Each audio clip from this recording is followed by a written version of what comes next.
इनकी तकारीर आप उठा के सुने, कहते थे जी हम जो बिजली कम इस्तेमाल करेगा 200-300 यूनिट उनकी बिजली मुफ्त, जो मोटरसाइकिल लेकर आएगा पेट्रोल पंप पे उसका पेट्रोल भी मुफ्त।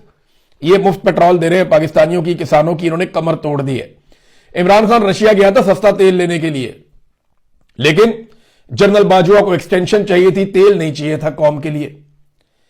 यानी इमरान खान ने कहा था ना कि सस्ता तेल लेने गया हूं रशिया में, तो इन्होंने कहा नहीं नहीं नहीं, पता नहीं कौन सी साजिश हो गई अमेरिकन के, उन्होंने इतने कान भरे, उन्होंने साइफर भेज दिया, इन्होंने जनाब यहां पे सारे जर्नैल राजी करके रजीम चेंज कर दिया कि मुझे एक्सटेंशन मिल जाएगी। वो लैटरीन जो डिगा पे होना, वो जिसको एक्सटेंशन पड़ी थी वो ऊंधे मुंह लैटरीन में गिरा।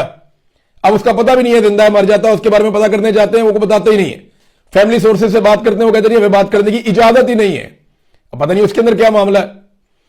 तो ये मेरी हमदर्दी है, नहीं कोई बंदा इस तरह चोट लग जाए तो, लेकिन मामला ये है कि उसको एक्सटेंशन चाहिए था ना, उसको सस्ता तेल नहीं चाहिए था।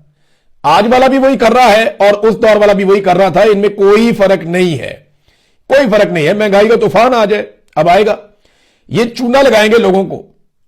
अब ये करेंगे क्या, मैं आपको ये बता देता हूं। इन्होंने तेल की कीमतें बहुत बढ़ा देनी है, आवाम को चूना लगा लेना है, सस्ता तेल जो खरीदा हुआ महंगा बेच देना है। जैसे ही सूरत थोड़ी सी कंट्रोल होगी, ये थोड़ा सा सस्ता करके आवाम पे आसान चढ़ा देंगे।